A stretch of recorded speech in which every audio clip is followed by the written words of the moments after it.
This is Eric, the Quantum Ranger, and you're listening to From the Command Center. Q-Rex, arise! Could you please tell me, where do you get your spandex? That is not spandex! The material is a self-assembling noun! A computer virus has built armies of robotic soldiers and taken control of our world. But there is still one place we can be safe. The domed city of Corinth. And the only hope we have left is...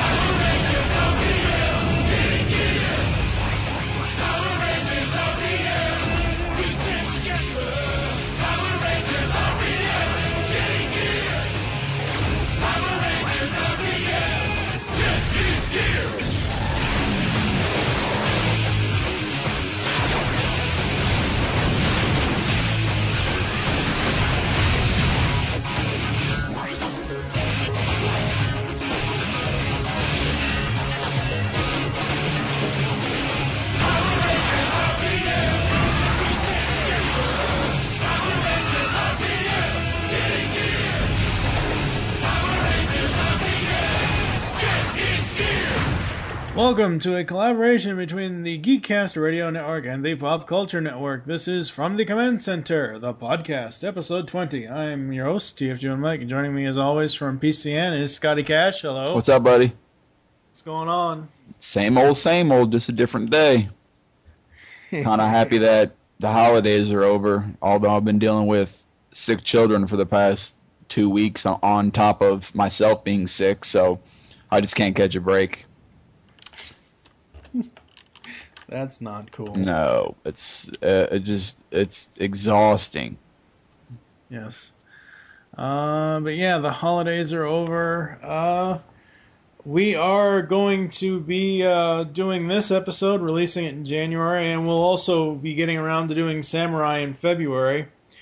After February, Command Center the podcast is going to go on a hiatus until August. You guys have heard me mention before that I have a plan. There's two samurais. There's Samurai and Super Samurai.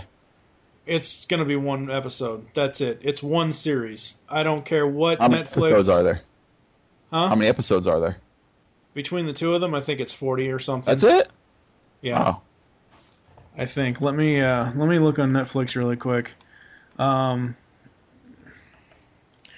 But no, the Samurai episode is going to be one episode. It's not, it's not our fault that Nickelodeon and Saban wanted to split them up into two different seasons, and then Netflix made it to be two different.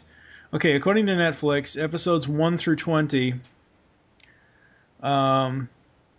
it's the origins through the Ultimate Duel. And then Super Samurai, again, according to Netflix, is episodes 1 through 20. Super Samurai is the beginning, and Samurai Forever is the ending. So there's only 40 episodes. Huh, okay. I know there was a Christmas special on Netflix somewhere, or something or other. I don't know if we'll honestly cover that, because usually Christmas specials and anything kind of suck.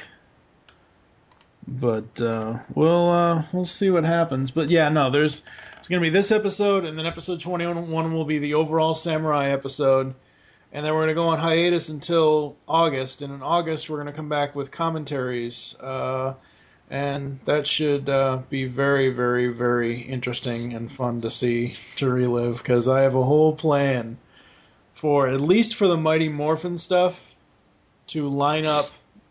There's going to be a point where From the Command Center is going to, at least for a week, will go daily. Because everybody knows that you and I are huge Tommy fans. We are commentating on Green with Evil parts 1 through 5, so it will be daily for at least a week. That'd be sweet. Yeah.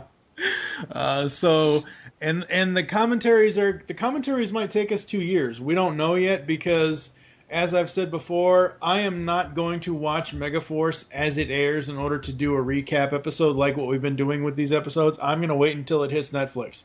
Whenever Megaforce hits Netflix, that's when we'll cover it. So essentially, we're going back to the beginning on it. But had a comment on GeekCastRadio.com's episode 19 post from Chaotix. Fantastic episode, guys. I couldn't agree more with your thoughts on Jungle Fury. It is one of my personal favorite seasons, and I love it to death. Funnily enough, its toy line has also rekindled my Power Rangers toy collecting addiction, so you could say that 2008 was one of my favorite years to be a PR fan. Fun fact, Scotty is right in saying that Jungle Fury was to be PR's last season at a point, but the actual reason for RPM happening was because Jetix UK, basically the United Kingdom division of Disney's Action Channel at the time, offered to fund another season. This convinced Disney to reconsider and give the show one last shot. It was also originally bound for Disney's then new action network, Disney XD. But then they just randomly changed their minds and threw it on their ABC Kids block at 11 a.m. on a Saturday. Needless to say, ratings were not amazing, and they basically just saved the show from cancellation, only to throw it back to the wolves with a poor time slot. That's why barely any of the target audience were even aware of RPM, and that's a real pity considering how amazing it was. After that, the rest is history. Disney reverted to showing Adam Westified MMPR episodes in that same horrible time slot until Saban came along in 2010 and rebought the franchise. Mike's Yoda parallel for RJ is absolutely dead on. He might seem a bit odd at first, but he's a powerful warrior deep down, also a very funny one. You could seriously fill a book with all of the awesome things that RJ has said. Oh boy, you and Chaotic are going to end up going to blows, because I know you don't like RJ's voice. Yeah, RJ's character is awesome. And it was only some of the times when he did the stupid voice. Yeah. To clear things up, Scorch, Snapper, and Weiger are the only Phantom Beast generals that were released from the Crystal Eyes. The rest were taken away by the archaeologist chick after the specific lunar alignment that they needed to be exposed to in order to release them had passed. The other monsters summoned by them were their lower-ranked Phantom Beast warriors, which each general commands several of. Each general's warriors were most likely sealed in the same eye that held their respective master. The remaining unreleased eyes held only generals, hence why Scorch, Snapper, and Weiger were the only ones who took command out of the released monsters. Hope that rectified some confusion. That's all I've got for this month. Looking forward to your thoughts on RPM. This is another one of my absolute favorites, and I hope that Scotty warms up to it by season's end. Merry Christmas, Happy New Year, keep up the mega work. Yup, with New Year comes a new season, and I'm already making references. Here's hoping it's better than Samurai. It's going to be better than Samurai. Gotta be better than Samurai. Yeah. P.S. You forgot to read my Jungle Fury at the end. No, we didn't. I went back because I remember copying and pasting that out, and I remember us talking about your Jungle Fury thoughts last episode. RPM. It's the 17th installment, and it was released, what was it? It was also the original Power Rangers series produced by Disney before the franchise. Okay. When was this? This was 2009. What? 2009? Yeah. It was taken from the Super Sentai series Engine Sentai Go Onger. With the rebranding of Jetix and Disney XD, the Power Rangers shows were dropped from the channel in the United States, and RPM was only broadcast during the ABC Kids block, which is what we already stated. I totally, again, thought, just like I felt like Jungle Fury was going to be a huge joke, I felt that RPM, because I had never watched RPM. Mm-hmm. I never watched, like I said last time, I watched like the first 2 episodes of Jungle Fury, and I'm like, forget it. Same thing with RPM. I didn't even catch RPM. I saw the commercials, and I'm like, nah, not really. Going back and watching it again, holy crap. Where's Sylvester Stallone when you really need him? Seriously. I mean, RPM and Judge Dredd, it's pretty much the same damn thing. Because you got 5 Rangers, you've got a Dome City of Corinth, and in Judge Dredd you have the Cursed Earth and Mega City 1, Mega City 2, Mega City 3. It's pretty much, they pretty much stole the idea from Judge Dredd for the American version. So you did like it or didn't like it? When I first heard about it, I wasn't too thrilled at all. Okay. But going back and watching it on Netflix, I absolutely love it. I thought it was great because it's the first it's the first Power Ranger series where you don't have a villain that constantly screws up the plans every single episode because of the fact that the Venjix virus had already taken over the world. It had already destroyed the world at the time. Yes, the Venjix virus, as fighting the Power Rangers, of course, episode by episode it failed, but when it all was boiled down to, it had already taken over the world. So I like that whole aspect of it. I thought that was great. I thought that was a unique way of telling the story. What about you? What are your thoughts? It's all right. I mean, they could have cut the season in half. They didn't need to do 32 episodes because it seemed like there was a lot of episodes that were just lost within other episodes. It's like, what the hell's even going on? Like, what episode am I watching? It was just like, it kind of felt like the same thing every episode, unless they were in the middle of a story. You know what I mean? Yeah. But I don't know. There's a couple things that I also didn't like Scott was not the leader. I don't care what anybody says. Dylan was the leader, and that's kind of goofy to me. The Red Ranger is always supposed to be the leader. Granted, the White Ranger was the leader in MMPR Season 2, but that was only because of Fandaman. There was no Fandaman here because nobody even knew who Dylan was when he first started. So there was no real reason why Scott shouldn't have led that team. I mean, obviously Red's the leader and he was the leader, but it just seemed like more times than not, Dylan's like, let's do this and this. And everybody's like, yeah, let's go. It just felt to me that the Dylan was the leader. I can kind of see that, but I can also see it from Scott's point of view because Scott's backstory, he was in the military with his father and his brother, and he was raised that way, and then he went on to lead his own team with RPM. And Dylan only becomes the leader when he actually kind of becomes the leader when he joins up with the team. But I didn't see Dylan as the leader at all, really, because he's pretty much, pardon the pun, he's a lone wolf because he doesn't play by the team rules. Like, Scott always wants there to be rules, and you have to follow this, you have to follow that, and Dylan's just kind of like, F that, I ain't doing that, I'm going over here and doing this. Yeah, but they would always follow him. Scott would maybe not follow him, but it just seems like Flan and Summer would always be like, yeah, we're going, yeah, let's go. Well, that's because Dylan, the way that his story was written was that his plans and his actions, for the most part, made the most sense for them to follow. So, whereas Scott was more hung up on, oh, I'm the leader, look at me. Yeah. Yeah, there are a number, I will say that there were a number of episodes, I think it's from episode 21 to 24, where I fast-forwarded through them. Like, I would watch, like, the first 5 minutes, and then I would skip 10 minutes, and then I would, watch the end of it, where those episodes were just, not had nothing. They were 4 or 5 one-offs, and I just didn't care for them. They added nothing to the actual story at all. I felt like there's a lot of episodes like that. There was just really. I mean, they just had the characters in there to continue, to have an extra week of shows. And it just kind of dragged. I was so glad that the season was over when it was over. The last maybe 10 episodes, those were actually really good. They did a really good job on wrapping up the series. I did care about the characters, good guys and bad guys, but this has got to be the worst season where I actually cared. Like, there's a lot of stuff that I really liked about the season, but it's so weird because I just I won't watch it again. And before I forget, do you remember, I believe Ziggy was telling a story about it, but he was talking about how when he worked for the mob and they were collecting money or whatever. Yeah. Did you see where they came out of? One of the buildings was the Jungle Karma Pizza. Oh no, I missed it. Yep.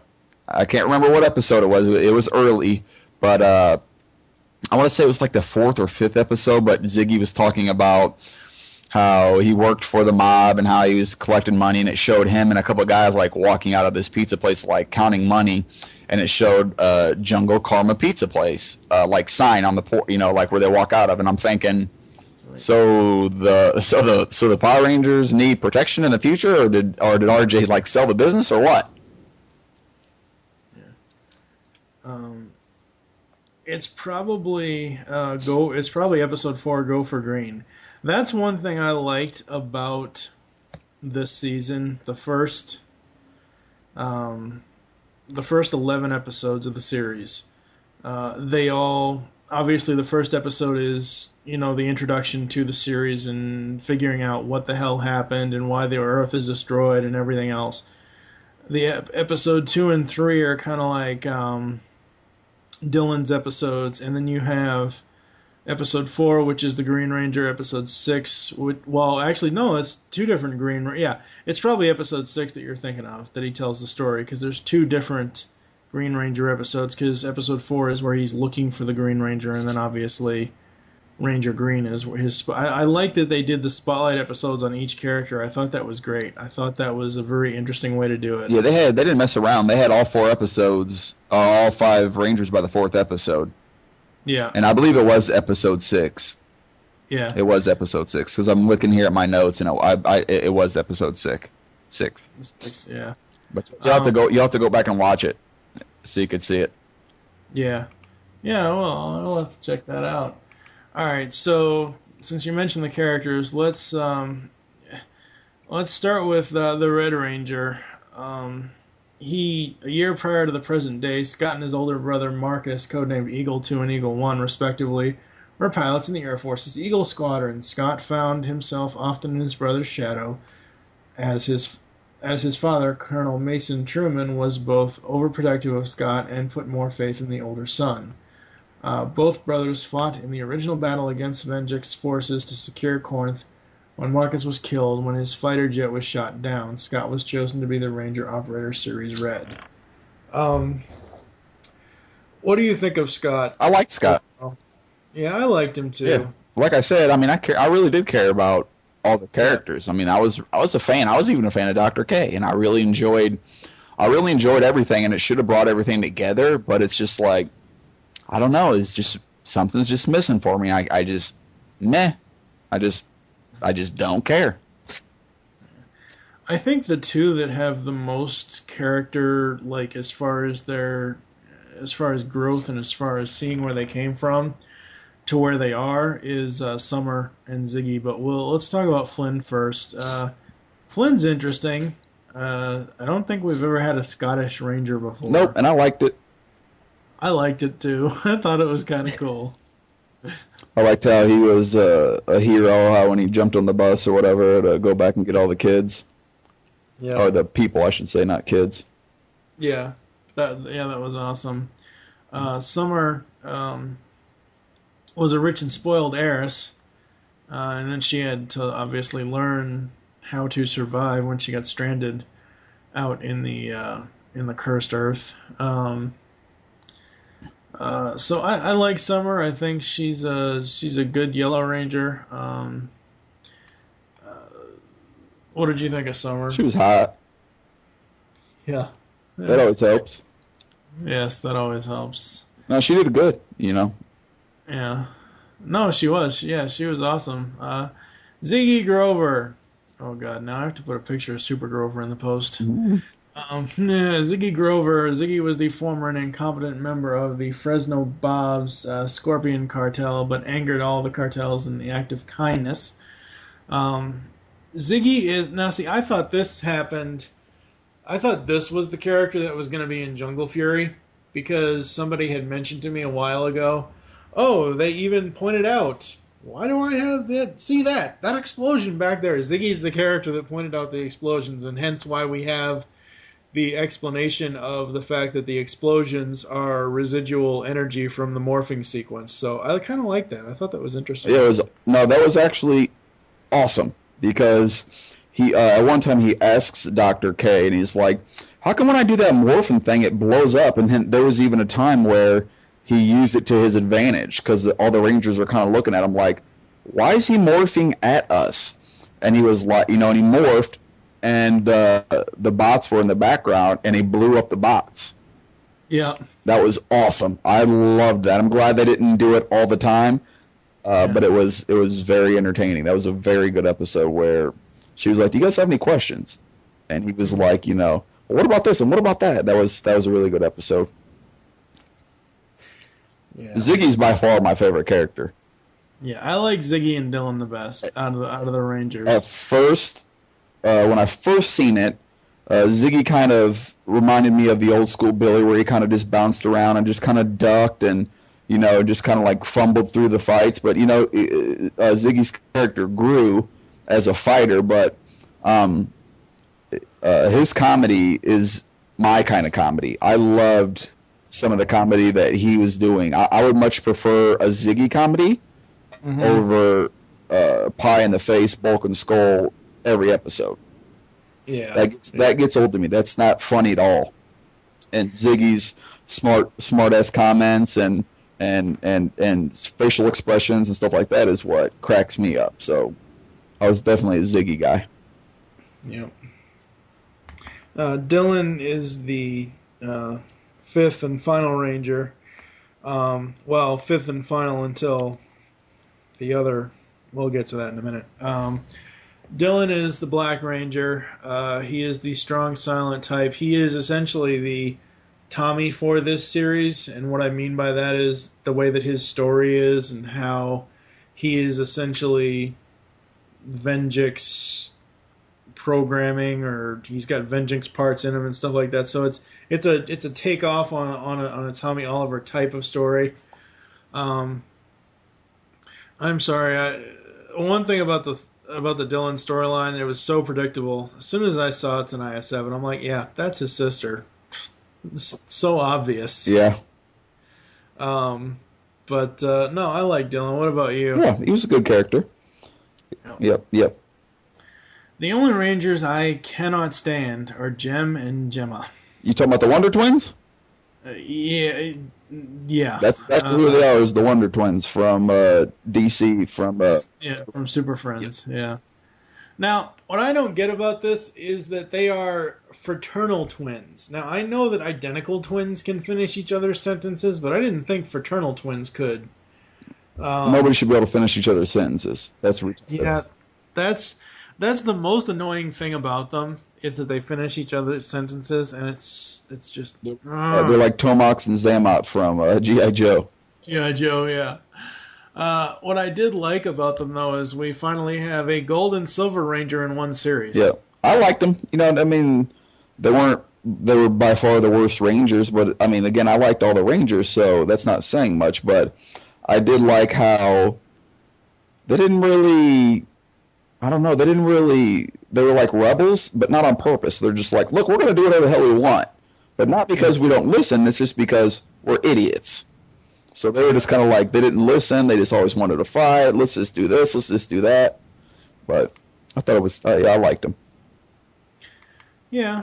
And then for allies, you have Dr. K, the Rangers' mentor who created their technology and also the Venjix technology. She is extremely sensitive about the Ranger suits, and gets hostile if someone calls them or even refers to the suits as spandex. That was always funny. That was so funny. She is a genius and also musically inclined, using the violin and keyboard when working and even using them in conjunction with some of her equipment. Although her identity was initially obscured by her speaking through a computer screen and distorting her voice, the Rangers referred to Kay as he. The Rangers later learned that she is actually a young woman. It is revealed throughout the series that she was the creator of the Venjix virus when she was abducted by the Alphabet Soup government think tank. I'm sorry, that's the worst name ever. Alphabet Soup, seriously? Yep. That's just so bad. What did you think of Dr. K? She did good. She was a good character. She played a good character the entire time, And I'm actually glad that she didn't have a lot of development, because I didn't want to see somebody that was so sheltered just all of a sudden be this blooming flower at the very end of the series that was just like talkative, and she was funny and outgoing, and they stayed true with her character the whole time, being kind of quiet, or maybe not quiet, but just real dim. Yeah. Other characters we've got Colonel Mason Truman, who is Scott's father. He's also the leader, technically, of the city of the city's military. You got Corporal Hicks, who is Colonel Truman's aide de camp. You've got Vasquez, a female officer working with Colonel Truman. At the end of the season, it was revealed that she was a hybrid infected with Venjix technology. Her name is a reference to Jeanette Goldstein's character in the 1986 film Aliens, portrayed by Mia Koenig. And then you got Benny, who is a friend of Ziggy's from his Scorpion Cartel days, for the other allies.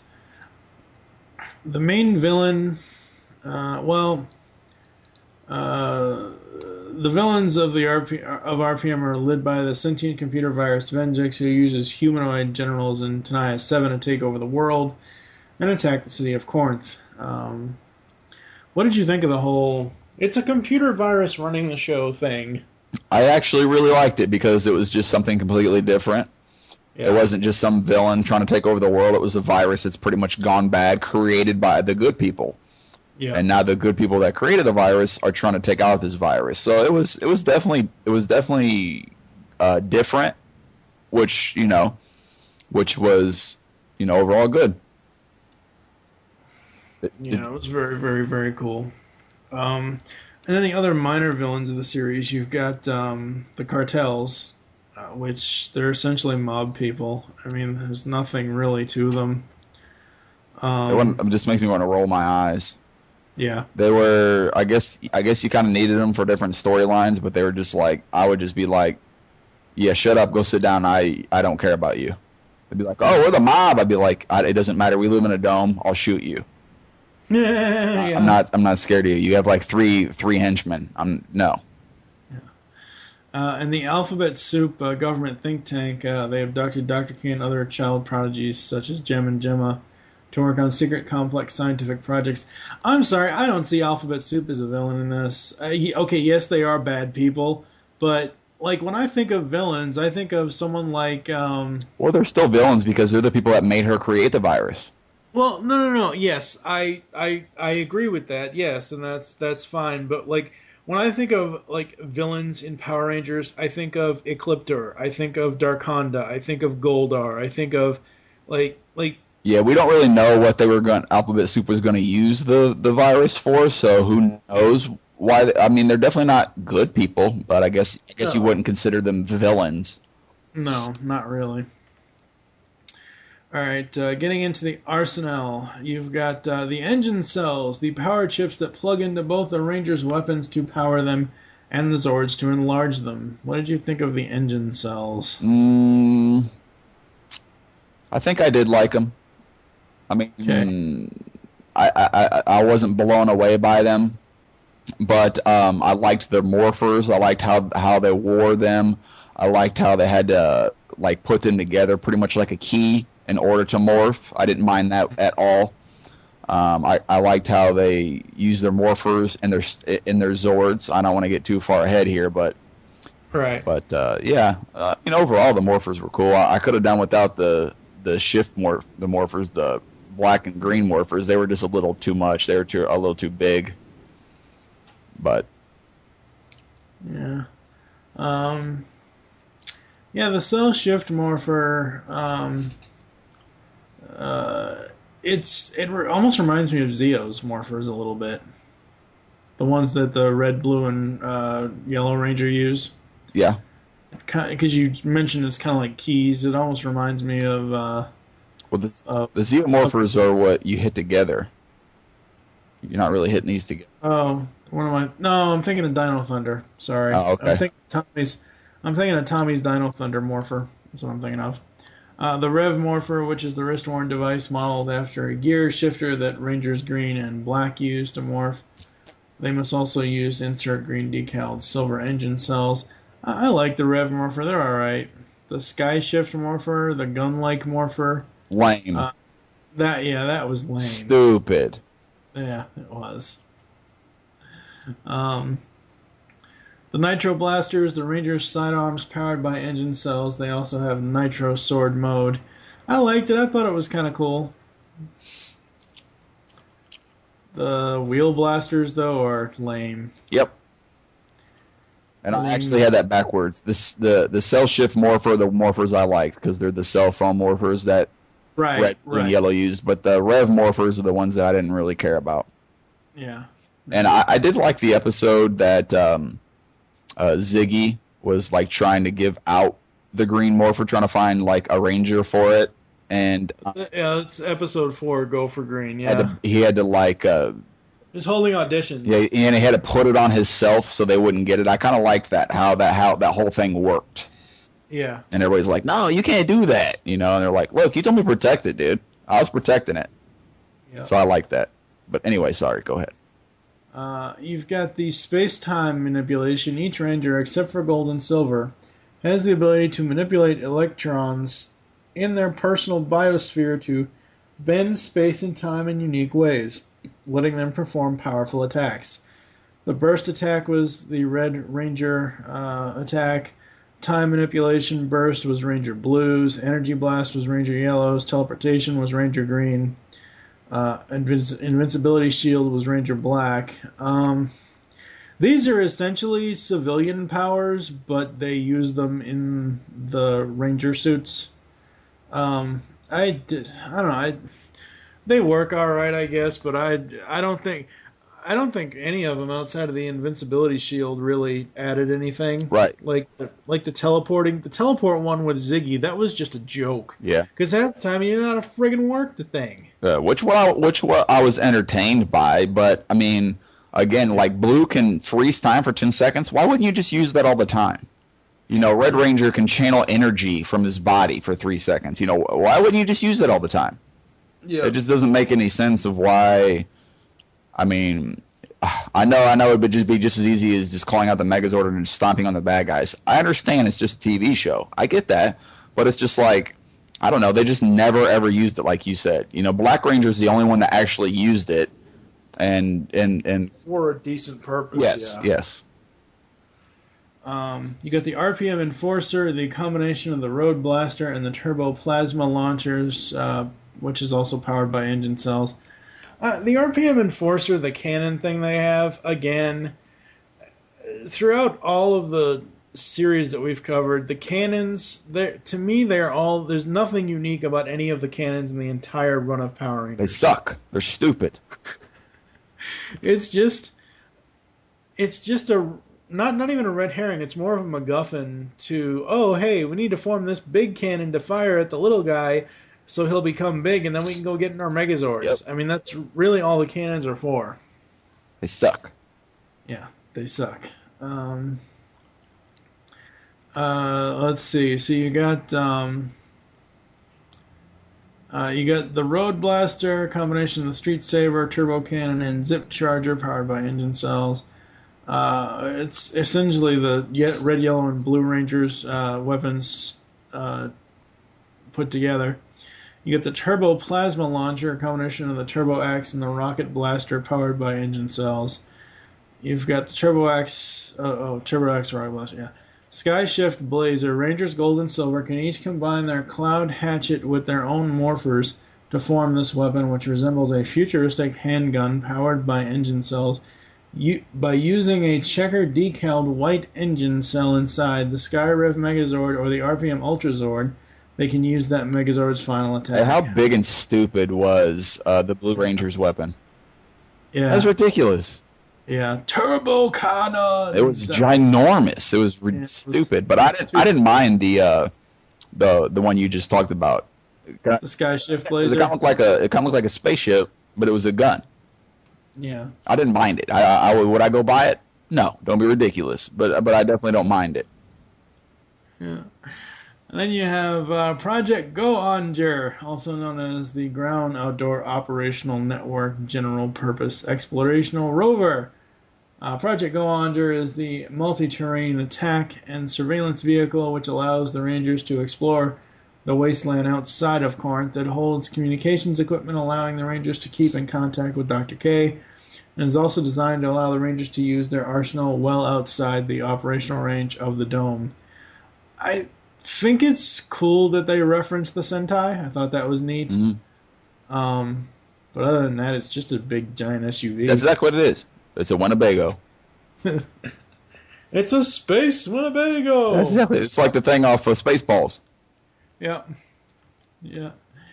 Let's see. You got the Rail Saber, a sword-like weapon which resembles a railroad crossing gate that can be used by any of the Rangers, powered by 2 engine cells instead of 1, making it more powerful than the Nitro Sword. And the Rail Blaster, the combination of the Nitro Blaster and the Rail Saber, powered by 3 engine cells, 1 in the Nitro Blaster and 2 in the Rail Saber. Some of these weapons are just like, really? I mean, they worked for what they were using them for, but, I mean, it's just, I don't know. Didn't really care for the weapons in RPM too much. So we've got the, moving on over to the Zords now. You've got the Eagle Racer, the Lion Hauler, the Bear Crawler, the Tail Spinner, the Wolf Cruiser, the Crocodile Carrier, Falcon Copter, Tiger Jet, Whale Zord, Paleo Zord, Road Attack Zord. I love Road Attack Zord. That was awesome. Yeah, the Road Attack Zord was cool, but that's pretty much all the individuals. Which individual Zord did you like? I liked the Paleo Max Megazord. I know that's not an individual Zord, but I liked how it was, how she made them, how she talked about them, like 3 different extinct, animals. Like a T-Rex, a mammoth, and what was the other one? Let me see. Mammoth form of Paleo combined together. The mammoth serves as the main torso, T-Rex serves as the right leg, and the Tricera. It's essentially, it's referencing Dino Thunder. T-Rex, Tricera, and and mammoth. Okay. Yeah, well, I liked them. Yeah, that was definitely my favorite Zords. Usually don't like vehicle Zords. They didn't really resemble vehicle Zords throughout this, but I was a fan of all the Megazords, even the poopy gold and silver Zords. And a thing that me and you were talking about the other day on the phone, and after Spada's clip, and the Sentai version, all their vehicles were alive, like they talked, and that's why they have eyes and mouths, and throughout RPM, you could kind of like see him like looking around or whatever, because in the Sentai version, and I think Spada actually doesn't even mention it, but they actually like talk and they're like their friends, and that's just, I'm so glad they didn't do that. I wouldn't have watched it. I might have refused to watch it. Yeah, coming up here in a second, you'll hear Spada essentially tell us to avoid Go Under at all possible. Yep. Just don't even watch it. All right, so for the Megazords themselves, the main Megazords, you've got the High Octane Megazord. Look, they all looked awesome. All the Zords looked damn awesome. Yeah. The Valve Max, the Zenith Megazord, the Mach Megazord, the Skyrev Megazord, which is all different combinations of all the Zords. Paleo Max Megazord, like I said. I loved it, though. I love the RPM Ultra Zord. That's a toy I would buy if I was collecting Power Ranger stuff. That is awesome. Is that where they just combined everything? All 12, yeah. And I'm the complete opposite. I don't like that. Well, okay. Normally I don't, but it did look cool. It looked really friggin' cool. Like the on Samurai, they do it, and it's like it's almost so big that it doesn't even move. It just rolls. But it's just like, it's almost too much. But anyway. All right, so we're going to head over to Spada, and he's going to tell us about Go Under, and we'll come back with some episode thoughts. Hey folks, I hope you are doing well. Today we are taking a look at Engine Sentai Go Onger. Now, this aired in Japan from 2008, or February of 2008 to February of 2009, for a total of 50 episodes. This is a very strange series. If you're at all familiar with RPM, you know that the artificial intelligence took over the planet. Well, that didn't exactly happen here. You see, the engine souls, or the engine people, are from the machine world, which is another dimension where huge living machines called engines live. The Gaiarak, or the Gaiark, It's really hard to know how that is actually pronounced. These are alien invaders who have entered our world from the machine world in order to pollute it. That's right, this entire series is based on pollution. The Engines have come to Earth in order to stop this pollution invasion. 3 young individuals who have a sense of justice were the only ones that the Engines found compatible to fight alongside. Of course, because only 3 people in all of the planet are compatible. These 3 folks were given the power to transform into Go-Onger to protect the world. There are 2 young men and a young lady. And they are also joined by 2 other young men and a brother-sister team later on. The Rangers are also assisted by a little rabbit robot named Bumper, or Bumper here in the US. It's actually spelled Boomper, pronounced Bumper. He's a cute little thing, but unfortunately he never shows up in the RPM show. He was actually a very good character. The Gaiark clan, or the Gaiark pirates, or the Gaiark family, are made up of 3 different generals. There's the ground assault minister, Yogostein, the aerial assault minister, Kitanides, and the aquatic assault minister, Kagaglesia. She is actually the only human actress to be portrayed on the villain side. Kagaglesia was actually portrayed by Nao Okawa. She is a famous TV personality and Japanese actress. She was also an ex-idol, or AV idol, who was very popular in the early 2000s. Now, what is an AV idol? Well, porn. She was a porn actress, okay? This is actually a recurring theme in Sentai. Whenever there's a villain, oddly enough, they're most likely portrayed by someone who is currently in or was in porn. I guess you gotta start them young.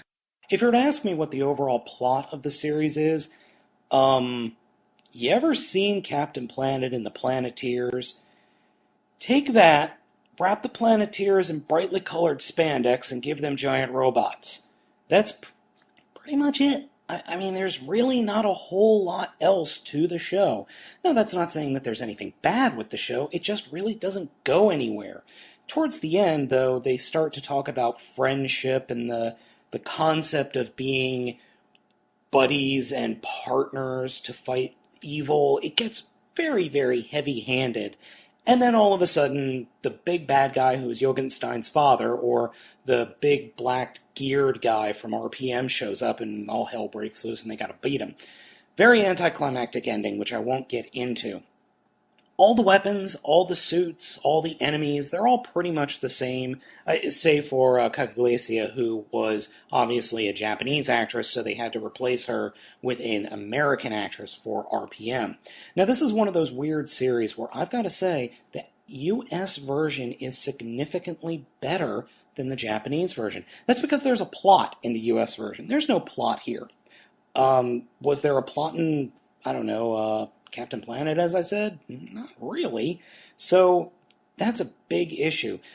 All the Zords and everything were exactly the same, which I really do like. I really wish that RPM took the time to develop 3 more Rangers. That would have been cool. Didn't happen, but oh well.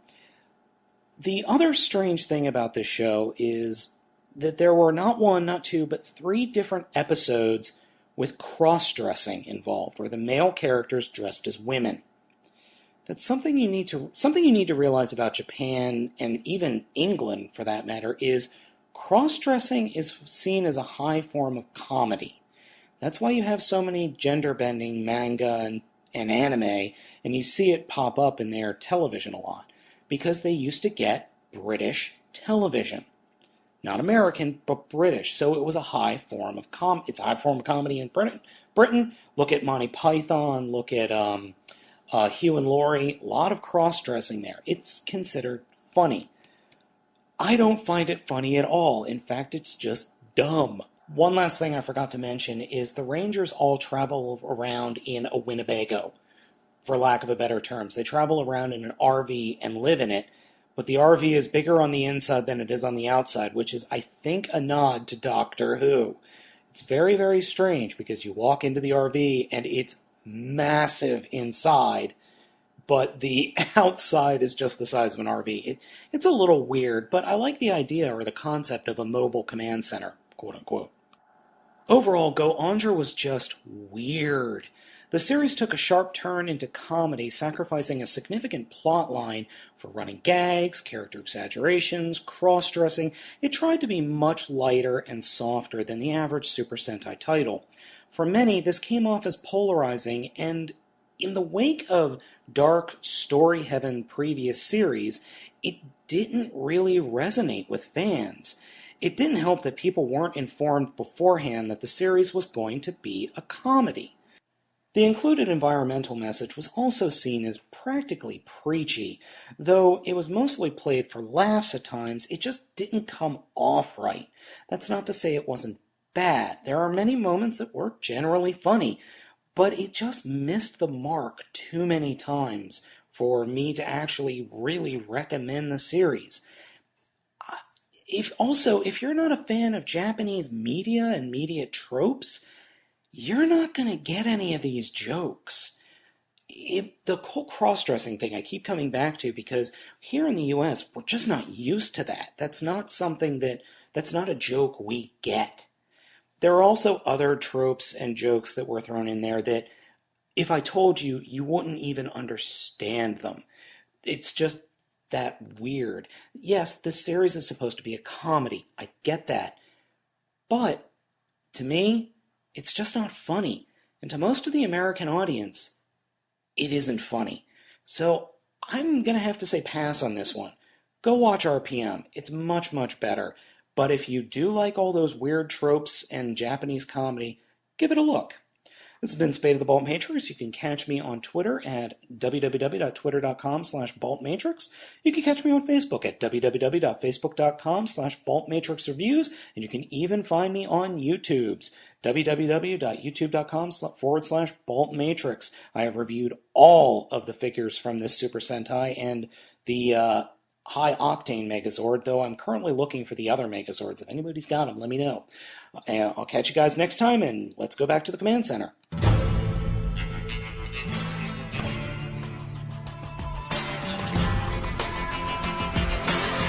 is the last stand for humanity. Power Rangers, RPM, let's go.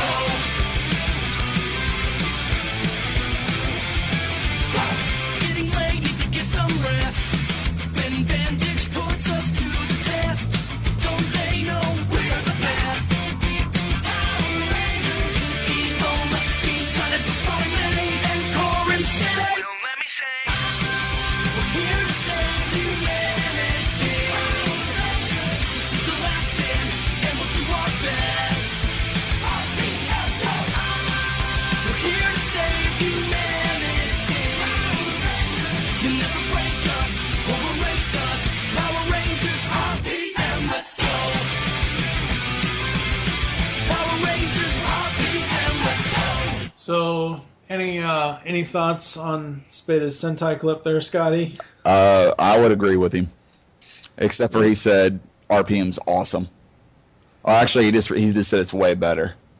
Yeah. But if you took out about 10 of these episodes, this would be a good season. This would really be a good season. Like, there's just some of these episodes we don't need. And you could shorten some of these episodes a little bit, like Yellow, or Ranger Yellow Part 1, Ranger Yellow Part 2. You could have made that one episode. Get real. I don't need to see all these flashbacks of you being stuck up. I get it. You already told me you were stuck up. You know what I mean? Well, I think you needed to kind of see her journey, though, of learning of not becoming stuck up, and you needed to see her turn around. But there are episodes like yeah, but you're not going to get that out. You're not going to see her growth in one episode. It didn't show clips throughout the entire season. It showed clips in one episode. Right. Well, 2 episodes, but yeah. Right. The ones that I don't think we really need to have in here, the Dome Dolls, and Action, there was one, I forget which one it is. It's behind the scenes of the Power Rangers. Yeah. You don't need that. I mean, that's as bad as a friggin' movie madness episode. Yeah. You know. I didn't watch that episode, by the way. Like I said, I fast forwarded 21 through 24. I didn't. 25 through 32 is really where it picks up. Yep, I agree. As I said before, I liked all of the individual stories telling you about each of the Rangers. Yeah, and some of the individual stories were really good, like, you know, Dr. K never wanting to say Ziggy's name because it come to find out she had a crush on him. That was her password that nobody could figure out. And when Summer figured out what it was, you know, she ended up saying it was like cornbread or something. Or like, I don't remember what the heck the password was now. The password was Ziggy, but I remember what she said it was. Yeah. Do you remember what it was? Mushrooms or something? I can't remember. It was something stupid. Yeah, it was something stupid. But, you know, that was always funny. And then at the very end, she called him Ziggy, which kind of like made me smile, you know, and I'm just, you know, there's a lot of good stuff to the series.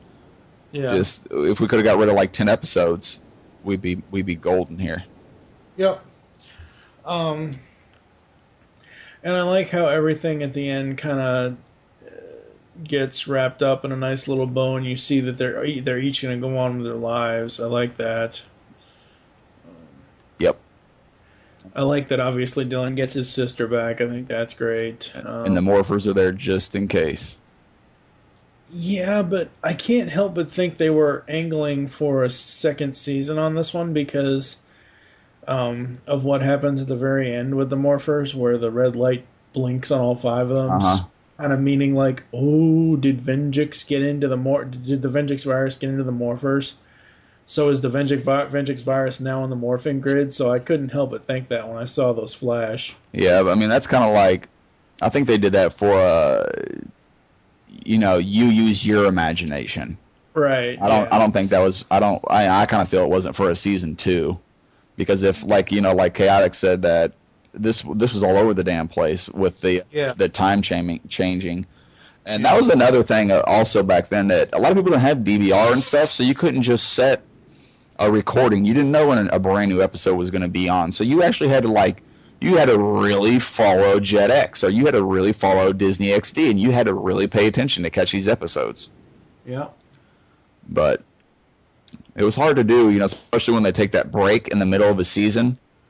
Yeah. I mean, because you don't know when the hell it's going to come back on, and that's probably, I think I probably watched like maybe 10 episodes, 8 episodes the first time I watched it, maybe 9, 10 episodes, and I was just like, no, it's too much. I can't handle it. But it ended up, I mean, I think I remember it being a little bit better it was better this time than I remember it being. I will say that. I'm definitely not going to say it's awesome or good by any means, and it's not in my top 10. But if I was doing a top 20 of all the series, it would fall in my top 20 somewhere. There's only 20 seasons. Yeah. I did really enjoy RPM. I thought it was great storytelling. Yes, there are a number of episodes that you could essentially cut because they're just one-offs, but overall, this is one of the this is the one that I put up. RPM is one that I would put up next to like Jungle Fury and Dino Thunder and In Space and Lost Galaxy. Oh, and you've been drinking. Force and all that stuff. So you've been drinking. No, I haven't been drinking. You should drink then. It's good for you. No. But no, I mean, I wouldn't. I don't know. I don't think it was that good. I mean, it's almost like they could have played the same fight clip every episode, and I wouldn't have known the difference. and I can't say that for all the seasons. You know what I mean? It just seemed like it was just like, oh, damn, here we go again. It's like they just had the fight clip on replay. But whatever. You liked it. I thought it was all right. You know, nothing. Yeah. No harm, no foul. All right, so let's talk about the toys and stuff. What do you have any of the toys? Have you gotten any of the toys after seeing the series? No, I haven't got any. I did look at getting the main Megazord. What is it called? High Octane Megazord, and I probably will still get it. I like the way it looks. I really do like the colors mix. I like how it goes together. I'm a big fan of bears in general, and the Yellow Ranger is a bear, so Yeah. I kind of want to have that. But the Paleo Max Megazord was they released it. I did have that. I did a review on that. I don't have it anymore, but they also released 3 Rangers to go with those Zords. They never did it in Sentai. Our Bandai of America did it just clearly for more sales, and they didn't actually sell very good. So the figures are pretty rare. They're not like crazy high dollar rare, but if you find them on eBay, they're going for about $15-20 a piece, and that's out of packaging. So they're, for a Power Ranger action figure, that's kind of high, but I mean they look awesome. So definitely. Google the images to those because they were never in the series. They were never in the Sentai series. Our Bandai just clearly made them for more money. That's it, period. But, Yep. Awesome. Yep. Very, very, very cool.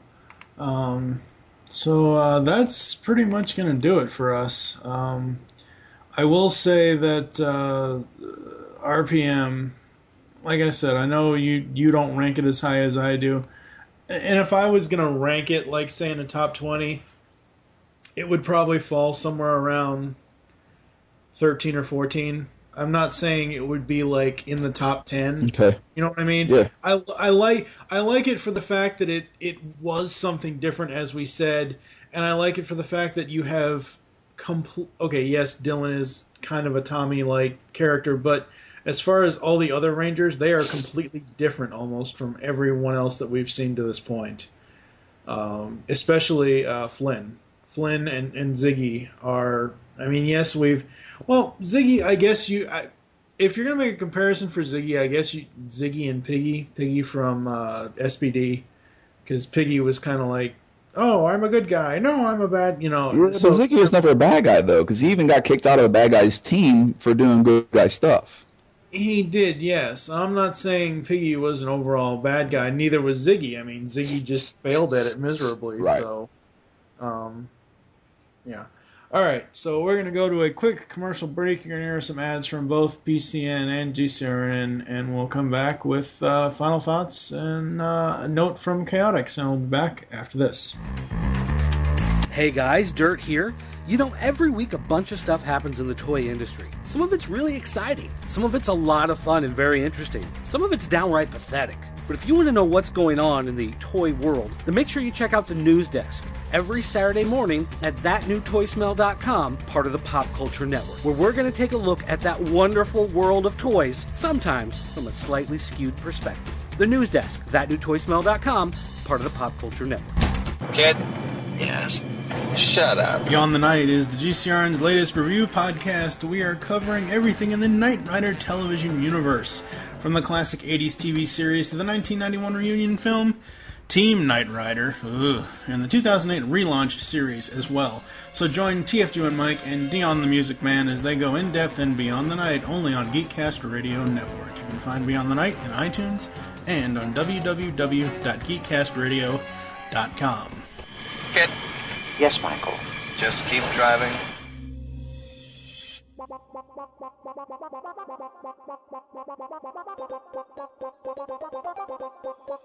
You can now hear the Geekcast Radio Network while on the go with Stitcher Smart Radio.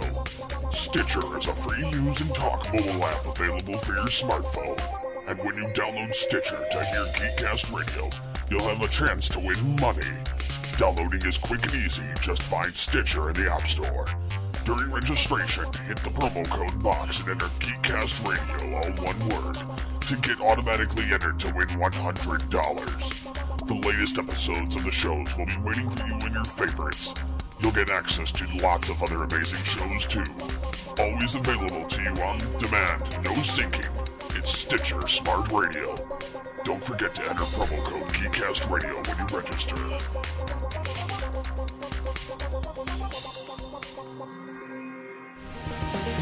It Figures, the toy and action figure show on itfigurespodcast.com every Wednesday, part of the Pop Culture Network. Movie Week in Review is the Geekcast Radio Network's weekly movie podcast. Steve and Mike take a look back on their favorite films and give you their thoughts. They also bring in co-hosts at times. If you are a movie buff, listen to M-Wire only on geekcastradio.com. There you have it, folks. RPM is done, and of course we have a note from Chaotix here about RPM. He says, RPM was absolutely fantastic. It's easily the second best PR season behind Space. Drinking. Drunk. Disney really ended their run with a bang. The story is amazing. A post-apocalyptic story in PR. Believe it. The characters are some of the strongest ever. One of them is Scottish. How cool is that? The humor is great. They even make fun of the constant explosions in PR and RPM's absolutely ridiculous Zord designs. And completely ignored the more humorous Sentai it was based on. Heck, this season used the least Sentai footage out of any other season. This would have been an amazing ending for the franchise if Saban hadn't bought it back. I agree with him.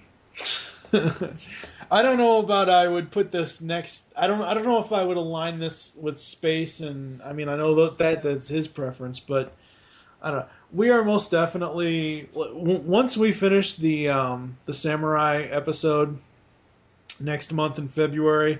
I think honestly in March we're going to do our top 20 favorite seasons. We could do that, and we'll each write down an independent list of each other, and we'll just count them down. So it'll be like episode 22. Will be a countdown of our favorite seasons. Awesome. So, huh? I said awesome. Yeah. So we will do that. But any final thoughts you want to say before I close it out? No, sir. All right. Thank you for joining us here on From the Command Center. There are several ways to get in contact with us or leave feedback for the show. Visit the website, geekcastradio.com or popculturenetwork.com. Join the forums over at Pop Culture Network. Go to jointheforums.com. Leave the show's feedback in iTunes. Please do this. Last time I checked, we didn't have new reviews, but it might change between now and February. Follow us on Twitter. Mine is TFG and Mike. You can also follow at PopCultureNet. And at Geekcast Radio. Become a fan on Facebook. Go to facebook.com/Geekcast Radio Network. You can also search popculturenetwork.com on Facebook. You can find PCN on YouTube, where the award-winning From the Command Center video series is. What do you got going on over with the video series over there? I'm not even sure, man. I'm still out of Power Ranger toys. I mean, I just did 2 Megaforce episodes, but yeah. I'll pick up another Megaforce toy to do the next episode on, but I just don't have anything else. Cool. You can find their channel over at youtube.com/popculturenetwork. Call the voicemail line. Tell us the show you're leaving the message for and your name. 502-526-5821. There's a 5-minute time limit. We hope you enjoyed this episode of From the Command Center and wish you'll join us next time when we will be continuing the Power Rangers talk with Power Rangers Samurai. Poopy. I'm so not looking forward to this. For now, I am TFG and Michael with Scotty Cash. Thank you for listening. Until next time. Let the power protect you.